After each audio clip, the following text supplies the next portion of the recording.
ونستعينه ونستغفره ونعوذ بالله من شرور أنفسنا ومن سيئات أعمالنا. من يهده الله فلا مضل له ومن يضلل فلا هادي له. أشهد أن لا إله إلا الله وحده لا شريك له وأشهد أن محمدا عبده ورسوله. اللهم صل وسلم وبارك على نبينا محمد وعلى آل محمد كما صليت على إبراهيم وعلى آل إبراهيم وبارك على محمد وعلى آل محمد كما باركت على إبراهيم وعلى آل إبراهيم في العالمين إنك حميد مجيد. فإن أصدق الحديث كتاب الله وخير الهدى هدى محمد صلى الله عليه وسلم وشر الأمور محدثاتها فإن كل محدثة بدعة وكل بدعة ضلالة وكل ضلالة في النار. رب اشرح لي صدري ويسر لي أمري واحلل عقدة من لساني يفقهوا قولي. أما بعد، وقال الله تعالى: يا أيها الذين آمنوا اتقوا الله حق تقاته ولا تموتن إلا وأنتم مسلمون. وقال: ود كثير من أهل الكتاب لو يردونكم من بعد إيمانكم كفارا حسدا من عند أنفسهم من بعد ما تبين لهم الحق فاعفوا واصفحوا حتى يأتي الله بأمره إن الله على كل شيء قدير. وقال الله تعالى: قل يا أهل الكتاب تعالوا إلى كلمة سواء بيننا وبينكم ألا نعبد إلا الله ولا نشرك به شيئا ولا يتخذ بعضنا بعضا أربابا من دون الله فإن تولوا فقولوا اشهدوا بأننا مسلمون. Ma'asyiral muslimin, jamaah salat Jumat yang dimuliakan oleh Allah Subhanahu wa taala. Pertama, kita panjatkan puji serta syukur kita kehadirat Allah Subhanahu wa taala, di mana Allah Subhanahu wa taala tidak pernah sedetik pun berhenti memberikan kenikmatan kepada kita. Allah tidak pernah berhenti, atau Allah Subhanahu wa taala tidak pernah memberhentikan nikmat-nikmat yang Allah berikan kepada kita. Namun yang berhenti adalah kesyukuran kita kepada Allah Subhanahu wa taala. Namun yang berhenti adalah rasa syukur kita, baik syukur secara lisan maupun syukur secara perbuatan. Maka di hari Jumat yang penuh berkah ini, di hari di mana Rasul sallallahu alaihi wasallam banyak sekali memerintahkan hal-hal yang sunnah, mencontohkan kepada kita, di antaranya adalah membaca suratul Kahfi, kemudian bersalawat kepadanya sebagaimana Allah dan para malaikatnya selalu bersalawat kepada Rasul Muhammad sallallahu alaihi wasallam. Di mana Allah Subhanahu wa taala ketika kita beribadah, ketika kita sholat, ketika kita berpuasa, malaikat ketika kita berpuasa, ketika kita sholat dan ibadah yang lain, Allah dan para malaikatnya tidak melaksanakan ibadah tersebut. Namun ketika bersalawat kepada Nabi Muhammad sallallahu alaihi wasallam, Allah Subhanahu wa taala dan malaikatlah yang mendahului kita. Di dalam firman-Nya, innallaha wa malaikatahu yusholluna 'alan nabi. Maka sepatutnya kita berselawat kepada Rasul kita Muhammad sallallahu alaihi wasallam. Dan yang kedua, selawat tentunya beriring salam mari kita kirimkan kepada baginda besar kita, yaitu Nabi Muhammad sallallahu alaihi wasallam, yang telah memberikan banyak contoh, baik berupa hadis-hadisnya dari perkataan beliau yang diarahkan oleh Allah Subhanahu wa taala maupun dari perbuatan yang dibimbing oleh Allah Subhanahu wa taala. Ma'asyiral muslimin, jamaah salat Jumat yang dimuliakan oleh Allah Subhanahu wa taala. Allah Subhanahu wa taala berfirman, "Ya ayyuhalladzina amanu taqullaha haqqa tuqatih wa la tamutunna illa wa antum muslimun. Wa tazawwadu fa inna khairaz zadi taqwa wattaquni ya ulil albab." Di dalam dua ayat ini Allah Subhanahu wa taala berfirman tentang ketakwaan. Maka wasiat daripada khatib adalah mari kita senantiasa meningkatkan keimanan serta ketakwaan kita. Karena keimanan dan ketakwaan kitalah yang akan menjadi wasilah penyelamat kehidupan di dunia maupun kehidupan akhirat kita. Tanpa ketakwaan, tanpa keimanan, maka kita tidak akan selamat, baik hidup di dunia maupun kehidupan di akhirat yang sangat kekal. Ma'asyiral muslimin rahimakumullah, tentu di dalam kehidupan berbangsa bernegara, terutama di Indonesia ini, kita selalu mendapati berbagai macam tradisi, berbagai macam adat istiadat, berbagai macam kebiasaan. Maka kebiasaan itu Islam selalu berpegang teguh kepada, kalau seandainya kebiasaan itu dilandasi, utamanya dilandasi oleh Al-Quran dan As-Sunnah, maka Islam tidak pernah sedikit pun melarang kebiasaan tersebut. Namun ketika kebiasaan itu tidak berlandaskan dengan Al-Quran dan Sunnah, tidak dicontohkan oleh Nabi kita Muhammad SAW, baik dari segi perbuatan maupun perkataannya, maka Islam dalam hal ini akan melihat seobjektif mungkin permasalahan tersebut. Maka sering kita lihat di negara kita sering mengadakan adat istiadat. Baik adat istiadat itu dilandasi dengan kesyirikan, kemudian dilandasi dengan kemaksiatan, dan dilandasi dengan selain daripada syariat Islam. Maka hadirin yang dirahmati Allah Subhanahu wa taala, posisi Al-Quran dan hadis selalu memberikan kita petunjuk tentunya, selalu memberikan kita jalan, selalu memberikan kita kompas kemana arah tujuan hidup kita. Bukankah Allah Subhanahu wa taala berfirman, atau kita selalu membaca di dalam sholat kita, apapun sholatnya, selalu kita minta kepada Allah Subhanahu wa taala, ihdinas siratal mustaqim, siratal ladzina an'amta 'alaihim ghairil maghdubi 'alaihim waladdallin.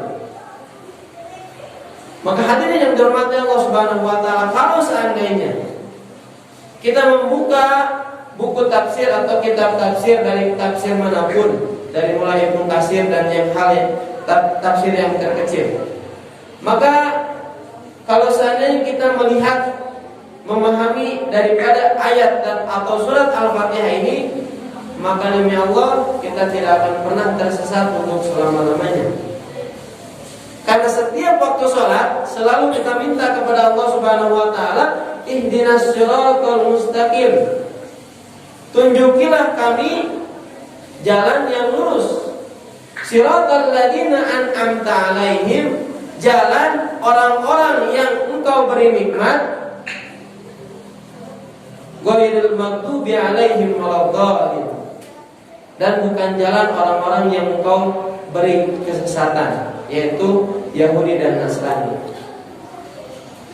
Yahudi dan Nasrani ini selalu mengganggu kita.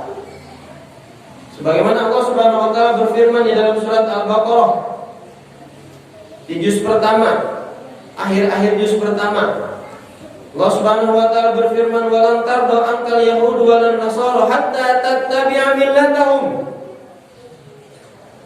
Walan tarda ankal yahud walan nasara, sungguh orang-orang Yahudi dan Nasrani ini tidak akan pernah ridha dengan apa yang kita lakukan. Hatta tattabi'a millatahum, sampai kaum muslimin, sampai orang-orang yang beriman, sampai kita umat Nabi Muhammad SAW tattabi'a millatahum, mengikuti jejak-jejak mereka,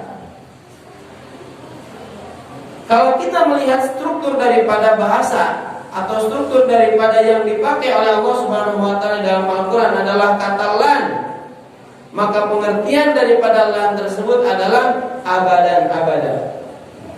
Selamanya tidak akan pernah ridho dengan kita. Kalau seandainya yang dikatakan oleh Allah Subhanahu wa taala mengatakan walam tardo, maka orang-orang Yahudi itu tidak akan pernah ridho, tetapi tidak pakai abadan. Tetapi ketika menggunakan walam tardo, tidak akan pernah selama-lamanya, sampai kapanpun orang-orang Yahudi dan Nasrani ini tidak akan pernah ridho dengan apa yang kita lakukan. Tentu orang beriman setiap hari kita sholat, setiap hari mungkin kita sedekah, setiap hari kita baca Quran, setiap hari kita berdakwah, setiap hari kita berbuat baik, dan mereka tidak akan pernah ridho untuk selama-lamanya. Namun sayangnya, hadirin yang dirahmati Allah Subhanahu wa taala, sayangnya kaum muslimin selalu mengamalkan hadis-hadis yang Rasulullah SAW mengancam hadis tersebut, atau di dalamnya Rasulullah SAW memprediksikan bahwa umat Islam akan terjadi seperti A, B, C, D dan lain sebagainya. Sebagaimana hadis Rasulullah SAW, "La tattabi'anna sunanal ladzina min qablikum shibran bi shibrin wa dhira'an bi dhira'in hatta law dakhalu fi zuhri dhabbin la dakhaltumuh." Kata Rasulullah SAW, "La tattabi'anna sunanal ladzina min qablikum," kalian akan mengikuti jejak orang-orang yang melakukan keburukan sebelum kalian.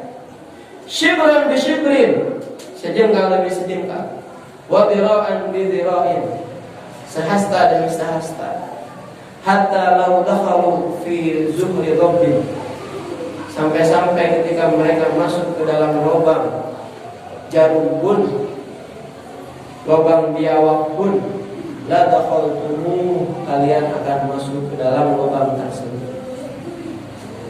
Maka para sahabat ketika itu bertanya, Ayahuda wan Nasara ya Rasulullah? Nah, qala faman? Apakah mereka itu mengikuti jejak Yahudi dan Nasrani? Kata Rasulullah SAW, qala faman? Siapa lagi kalau bukan mereka?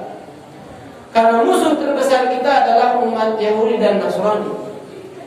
Ketika umat Islam tidak mengikuti jejak Nasrani dan Yahudi, ketika umat Islam di waktu sholat subuh sampai isya bersatu, sholat berjamaah dengan satu imam, merapatkan barisan, dan tidak mengikuti jejak-jejak Yahudi, kita tidak tertipu daya dengan kebiasaan-kebiasaan mereka, kita tidak tertipu daya dengan dunia-dunia yang mereka perlihatkan. Kalau seandainya umat Islam bersatu, kalau seandainya kita bersatu tanpa kita melihat latar belakang yang kita miliki, baik Muhammadiyah, baik Persis ataupun NU, maka wallahi Islam akan berjaya bukan waktu yang lama lagi.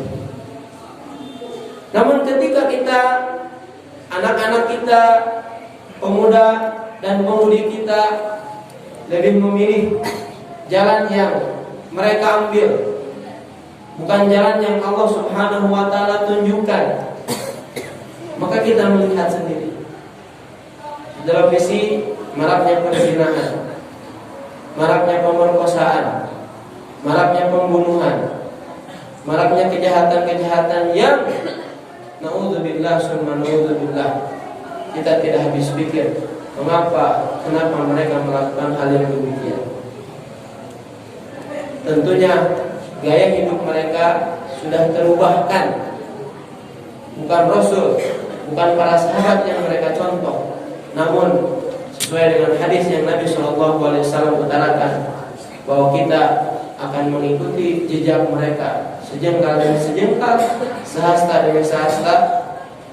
Ketika mereka masuk ke lubang biawak pun, atau ketika mereka masuk ke dalam neraka pun, kita ikut masuk ke dalam neraka secara sadar ataupun tidak sadar. Maka hadirin yang dirahmati Allah Subhanahu wa taala, lantas apa yang harus kita lakukan? Terlebih 2 hari lagi kita akan disuguhkan dengan hari Valentine, di mana hari Valentine ini kalau kita baca di artikel-artikel Islam, seluruhnya mengatakan bahwa ini bukan adat istiadat daripada umat Islam. Karena pada hakikatnya umat Islam hanya memiliki 2 perayaan atau 3 perayaan. Kalau bukan Idul Fitri, Idul Adha. Di situ kita berbahagia, di situ kita berbagi, dan di situ kita tidak bermaksiat kepada Allah Subhanahu wa taala. Dan mungkin hari perayaan yang ketiga adalah hari Jumat, di mana kita berkumpul. Kalau hari-hari biasa, Senin, Selasa, Rabu, Kamis, mungkin kita sibuk dengan pekerjaan kita. Ketika hari Jumat, kita rindu dengan masjid. Kita semua berkumpul. Kita tidak memperdulikan arahan-arahan pemerintah. Kata pemerintah harus 3M. Tapi karena kecintaan kita kepada Allah Subhanahu wa taala, kita singkirkan arahan-arahan dari pemerintah dan kita dahulukan arahan dari Allah Subhanahu wa taala. Ini seharusnya kita jaga. Bukan menjaga adat istiadat orang Nasrani dan Yahudi, karena tidak ada manfaatnya. Bukan hanya menjadi perusak, tetapi bukan hanya menjadi perusak bangsa dan negara saja. Bukan hanya menjadi perusak negara saja, tetapi perayaan ini adalah merusak akidah kita.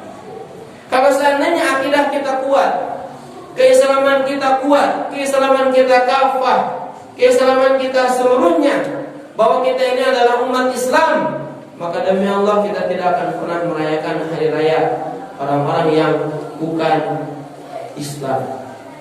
Cukup kita merayakan hari raya Idul Fitri, yang dimana di situ Allah Subhanahu wa taala memerintahkan kita agar berzakat. Cukup kita merayakan hari raya Idul Adha, di mana Allah Subhanahu wa taala memerintahkan manusia seluruhnya agar memakan daging. Begitu nikmat dan indahnya Islam. Kalau kita melihat di berbagai macam adat istiadat yang dimiliki oleh orang Yahudi dan Nasrani, semua kalau kita lihat secara kasat mata ekonomi kita, maka akan menimbulkan banyak kerugian. Harus mengeluarkan dana, harus berpoya-poya, harus bermaksiat, harus A dan B dan lain sebagainya. Maka hadirin yang dirahmati Allah Subhanahu wa taala, cukup kita bersaksi kepada Allah Subhanahu wa taala, cukup kita bersaksi kepada mereka bi annana muslimun, bahwa kita adalah seorang muslim sejati. Kita tidak merayakan hari-hari yang mereka rayakan, bukan berarti tidak toleransi, bukan berarti kita tidak menghormati mereka, tetapi Islamlah yang lebih tinggi daripada mereka. Bukan berarti kita tidak menghargai mereka, tidak. Karena yang lebih berhak diesakan, yang lebih berhak dihargai, yang lebih berhak diagungkan bukan Tuhan mereka, tetapi yang lebih berhak diagungkan adalah Allah Subhanahu wa taala. Bukankah Allah Subhanahu wa taala berfirman, "Wa may yabtaghi ghairal islami dinan falan yuqbal minhu wa huwa fil akhirati minal khasirin." Wa may yabtaghi, barang siapa yang berharap ghairal islami dinan, kepada agama selain Islam, atau memeluk agama selain Islam, falan yuqbal minhu wa huwa fil akhirati minal khasirin, maka demi Allah, kata Allah Subhanahu wa taala, tidak akan pernah selama-lamanya Allah menerima amalan mereka, wa huwa fil akhirati minal khasirin, dan di akhirat mereka termasuk orang-orang yang merugi. Ayat ini tentunya ditunjukkan kepada mereka, kaum Yahudi dan Nasrani, bukan kepada kaum muslimin, bukan kepada kaum mukminin. Kaum mukminin, kaum orang-orang yang beriman, orang-orang yang Islam, selalu diberi kabar gembira oleh Allah Subhanahu wa taala. Fattaqullah wa yu'allimukumullah. Wa may yattaqillaha yaj'al lahu makhraja wa yarzuqhu min haitsu la yahtasib.